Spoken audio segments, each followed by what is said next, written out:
check out what Bill Maher said, number 20. Tell me why this is okay with you. Well, genuine thank you to Biden and Harris for doing what they should do, right? That he didn't do, yeah, and, Trump. Yes, and Biden is, by the way, I'm not sure he knows he's in the room with Hitler, but he gets half credit for doing this peacefully, right? But I think there's another thing here. We had a contest in democracy by listening to the voters about what they cared about most. And I think one of the issues with voters was that making January 6th, 9/11, making that day into everything, did not win that fight. It didn't win the fight about what they cared about most. There were other things in their personal lives. That's not what I'm asking. What I'm asking is, you know that if Trump had lost this election, right now, we would be talking about the votes that are still coming in Pennsylvania and Wisconsin, and he'd be in the courts, and we would just be all in a tizzy. One side accepts election losses and one side doesn't. This asymmetry cannot continue. Okay.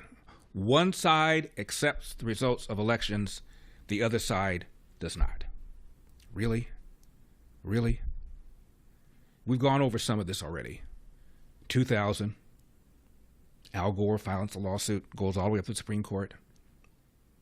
Supreme Court rules that the count should stop.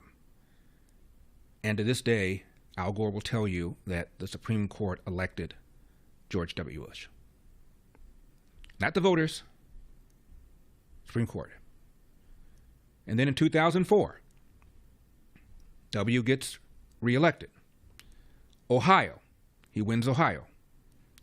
30 House members, including Benny Thompson, the chair of the January 6th committee, joined Senator Barbara Boxer of California to object to the certification of Ohio, claiming that the Diebold voting machines had been tampered with. 2016, upset election. Trump beats Hillary. They challenged 12 states, more than Donald Trump challenged 4 years later. This idea that they accept election results and we don't. This is what happened after George W. Bush won. This is in January of 2001, number 13.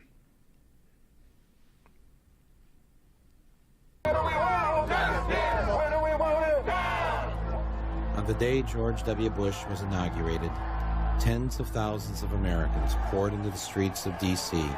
in one last attempt to reclaim what had been taken from them. They pelted Bush's limo with eggs and brought the inauguration parade to a halt. The plan to have Bush get out of the limo for the traditional walk to the White House was scrapped. Bush's limo hit the gas to prevent an even larger riot. No president had ever witnessed such a thing on his inauguration day.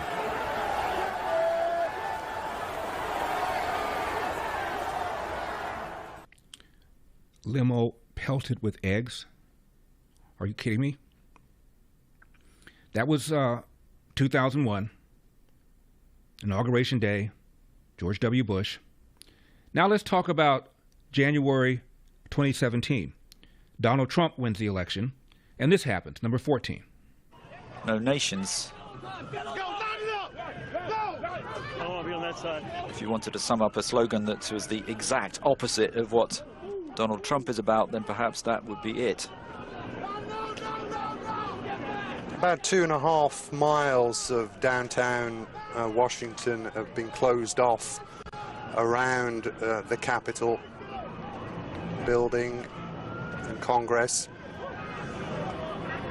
So police will have sealed off that area, preventing those protesters being able to get through to the inauguration ceremony. Officials did say ahead of the event that they had organized or had catered for around 100 protest groups, and they were finding it difficult to do that, finding them areas where they could protest. Whether this is an official one of those protests, an official protests, we cannot say.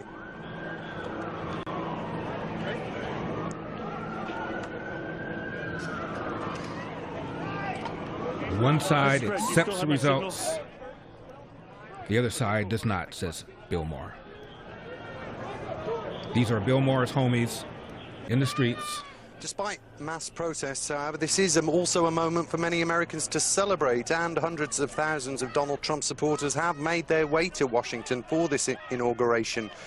That's how clearly divisive Donald Trump is. He has people who absolutely love what he has to say, but love him or loathe him, what is clear is this is a momentous day for the United States and for the world, and what we're seeing is a historic day. It is a cliche, but it's very true.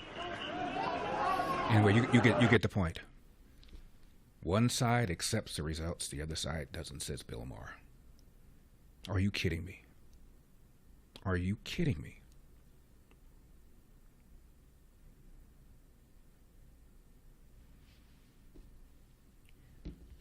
I'm holding in my baby brown libertarian fingers article from The Guardian, November 30, 2016, headline, U.S. election recount.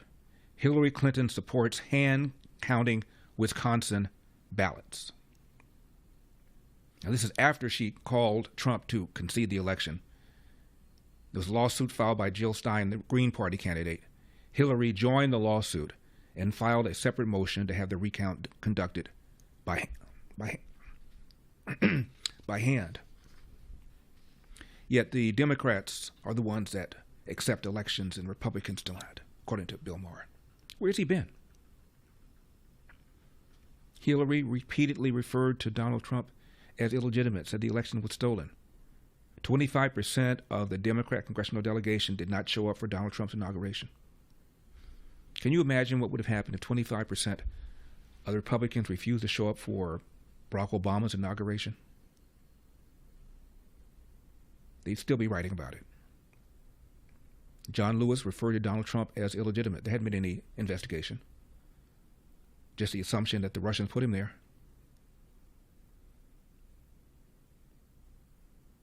Jimmy Carter says he believes that the Russians put him there. He was called illegitimate over and over and over again.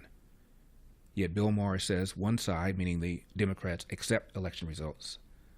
The other side, meaning Republicans, do not. I just played you what happened on inaugural day in 2001 after George W. Bush got elected. Protests in the streets. Donald Trump, protests in the streets after he got elected. More protests on inauguration day, January 2017. By the people that, of course, are accepting the results of the election, right? You would have thought that maybe after Donald Trump got elected, took all 7 of the swing states, performed better than he did 4 years earlier, substantially improved the number of votes he got in California and in New York, that maybe, just maybe, the late night comics might back off a little bit. But not Jimmy Kimmel. Number 1, please. I don't know, there aren't many things that explain this election better than the idea that there are people who believe voting is more flexible than Uber Eats. You can't change your vote. This is interesting, too. We looked up how many people have been searching the phrase, am I stupid? It was a flat line all year until the election. And then after the election, it went through the roof. And it's still going up. And by the way, if you have to ask, the answer is yeah. Still criticizing, still denouncing, still ridiculing in ways that they never did with Barack Obama in a million years. What happened to the monologues during the Obama years? Ridiculing the president. Didn't do it. A Connecticut teacher was forced to resign after posting on social media a threat to people who voted for Trump. She goes on television and says, I always wanted to be a teacher, and now I've lost my job. Should have thought about that before you threaten people.